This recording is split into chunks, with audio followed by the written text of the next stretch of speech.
करता करी न कर सकी, शिव करी सो होई। तीन लोक नौखंड में, शिव से बड़ा न कोई। प्रणाम भक्तजनों, आप सबका स्वागत है मेरे YouTube चैनल ज्योति धर्म गंगा में।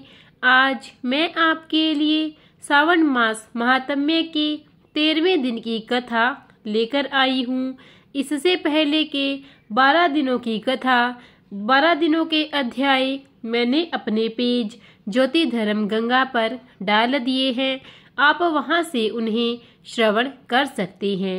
आइए अब हम 13वें दिन की कथा का रसपान करते हैं। आज मैं आपको दुर्वा गणपति व्रत का विधान बताऊंगी। संत कुमार बोले, हे भगवान, किस व्रत के द्वारा अतुलनीय सौभाग्य प्राप्त होता है और मनुष्य पुत्र पौत्र धन ऐश्वर्य तथा सुख प्राप्त करता है। हे महादेव, व्रतों में उत्तम उस व्रत को आप मुझे बताएं।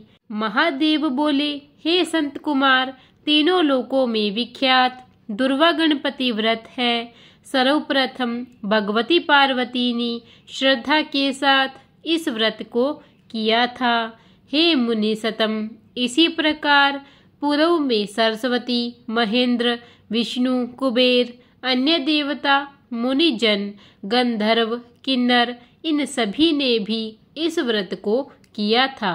श्रावण मास की शुक्ल पक्ष की शुद्ध व महापुण्यदायिनी चतुर्थी तिथि को इस व्रत को करना चाहिए, क्योंकि उसी दिन सभी पाप समूह का नाश हो जाता है। चतुर्थी के दिन स्वर्ण पीठासीन स्थित एक दंत गजानन विघ्नेश की स्वर्णमयी प्रतिमा बनाकर उसके आधार पर स्वर्ण में दुर्वा को व्यवस्थित करने के पश्चात विघ्नेश्वर को रक्त वस्त्र से विशिष्ट ताम्रमय पात्र के ऊपर रखकर सर्वोतभद्र मंडल में रक्त पुष्पों से अपमार्ग, शमी, दुर्वा, तुलसी, बेलपत्र, इन 5 पत्रों से, अन्य उपलब्ध सुगंधित पुष्पों से, सुगंधित द्रव्यों से, फलों से तथा मोदकों से उनकी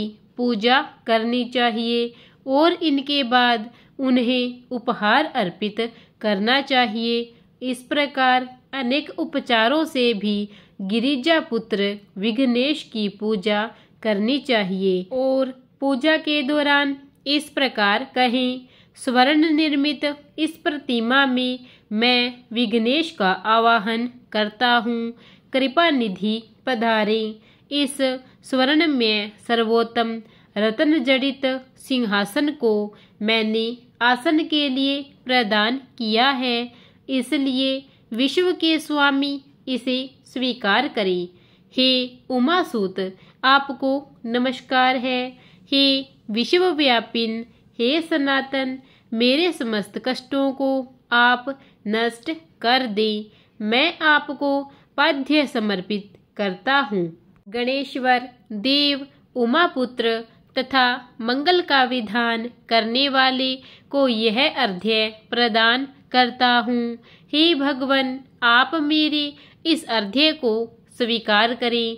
विनायक, शूर तथा वर प्रदान करने वाले को नमस्कार है, नमस्कार है।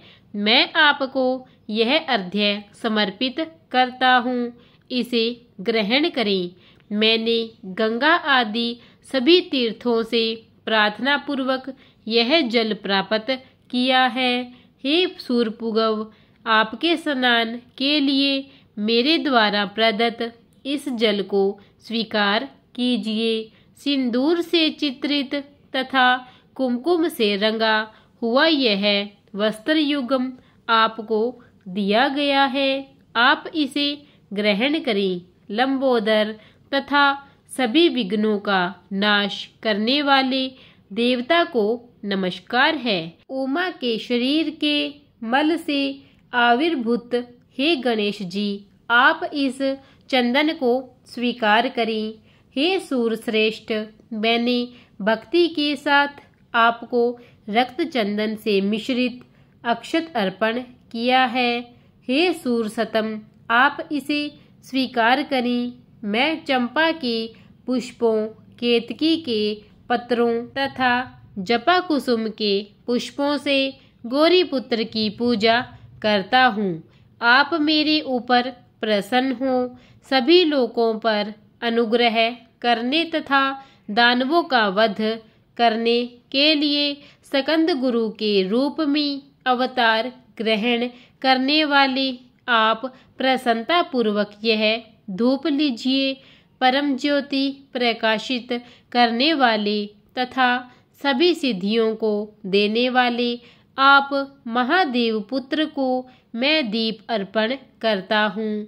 आपको नमस्कार है। इसके बाद गणनाथवा इस मंत्र से मोदक, 4 प्रकार के अन्न, पायस तथा लड्डू आदि का नैवेद्य अर्पण करें। मैं आपकी मुख शुद्धि के लिए आदरपूर्वक कपूर, इलायची तथा नागवली के दल से युक्त तांबूल आपको प्रदान करता हूँ। हिरण्यगर्भ के गर्भ में स्थित अग्नि के स्वर्ण बीज को मैं दक्षिणा के रूप में आपको प्रदान करता हूँ। अतः आप मुझे शांति प्रदान कीजिए। हे गणेश्वर, हे गणाध्यक्ष, हे गौरीपुत्र, हे गजानन, हे इभानन, आपकी कृपा से मेरा व्रत पूर्ण हो। इस प्रकार अपने सामर्थ्य के अनुसार विघ्नेश का विधिवत पूजन करके उपसंस्कार निवेदित सामग्री सहित गणाध्यक्ष को आचार्य के लिए अर्पण कर देना चाहिए।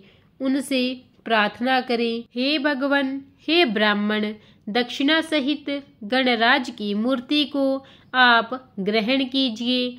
आपके वचन से मेरा यह व्रत आज पूर्णता को प्राप्त हुआ है।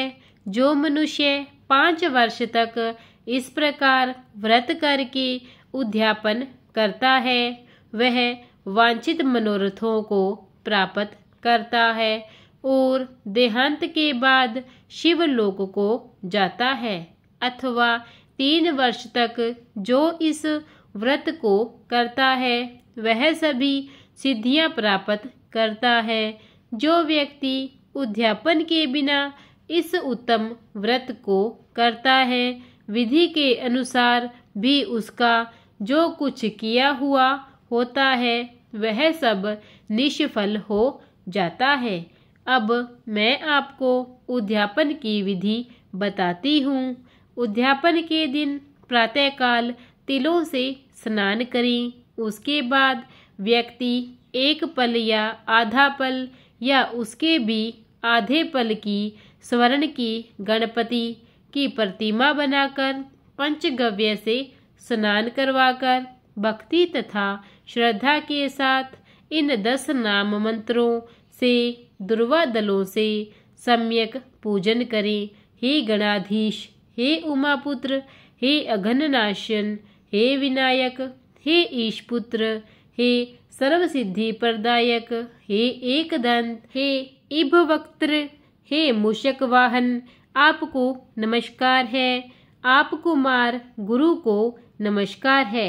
इन नाम पदों से पृथक पृथक पूजन करें। पहले दिन अधिवासन करके प्रातःकाल ग्रह होम करके दुर्वा दलों तथा मोदकों से होम करना चाहिए। उसके बाद पूर्ण आहुति देकर आचार्य आदि का विधिवत पूजन करना चाहिए और घट तुल्य थनों वाली गाय का दान अपनी सामर्थ्य के अनुसार करना चाहिए।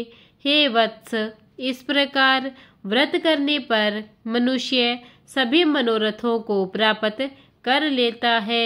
हे संत कुमार, अपने प्रिय पुत्र गणेश के व्रत करने से संतुष्ट होकर मैं उस मनुष्य को पृथ्वी पर सभी सुख प्रदान करके अंत में उसे सद्गति देता हूँ। जैसे दुर्वा अपनी शाखा प्रशाखाओं के द्वारा वृद्धि को प्राप्त होती है, उसी प्रकार उस मनुष्य की पुत्र पौत्र आदि संतति निरंतर बढ़ती रहती है। हे संत कुमार, मैंने दुर्वा गणपति का यह अत्यंत गोपनीय व्रत तुमसे कहा है। सुख चाहने वाले को इस सर्वोत्कृष्ट व्रत को अवश्य करना चाहिए। इस प्रकार श्री स्कंद पुराण के अंतर्गत ईश्वर संत कुमार संवाद में श्रावण मास महात्म्य में दुर्वा गणपति व्रत कथन नामक 13वां अध्याय पूर्ण हुआ। प्रेम से बोलिए हर हर महादेव। गणपति महाराज की जय। प्रिय भक्तजनों, अगर आपको मेरी यह कथा अच्छी लगी हो तो इसे ज़्यादा से ज़्यादा लाइक कीजिए, शेयर कीजिए और कमेंट में हर हर महादेव लिखिए। और अगर आप मेरे चैनल पर नए हैं, आपने अब तक मेरे चैनल को सब्सक्राइब नहीं किया है, तो कृपा करके उसे सब्सक्राइब कीजिए और बेल आइकन दबा दीजिए ताकि नित्य मेरी सभी वीडियो सर्वप्रथम आपको मिलती रहे। धन्यवाद।